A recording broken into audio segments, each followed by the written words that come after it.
岛顶的每一道佳肴，拢是国华友爱商圈坐景名店招牌美食。外地游客若想要全部拢食到，可能需要浪费规工的时间。为了让国人大众一概食到全部美食，同时宣传台南的观光，国华友爱街区商圈发展协会特别邀请南关线名厨阿洪彩的团队来负责整体作业。结合了商圈内美食店家，将伫咧9月29举办国华庆丰宴，名单来出菜美食盛宴。双王宴主要是我们就是用国外友爱街区商圈里面的业者，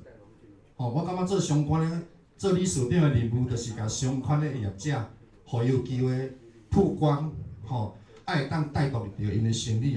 所以讲今仔日食满，大概会当食40几道菜，40几道菜，这拢是咱商圈内底的业者。不足的部分，咱就扩及到整个国华街因为国华街头尾应该店家凊彩找可能100间美食小吃拢会当代表国华街的美食小吃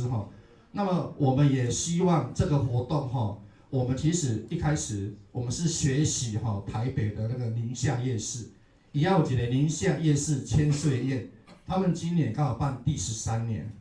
咱有办对总统府啦、立法院啦，也是国父纪念馆台北101。那我们是今年办，我们要打造就是说，北有宁夏千岁宴，南有国华双王宴。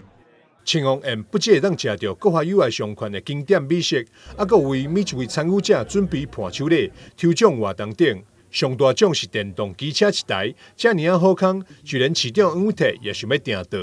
一说8000，然后每个人送价值500块的伴手礼，那10个人就5000了，是不惜血本的这个此时不来更待何时那市长明天先定时桌好不好？今天就定了，不要明天定了。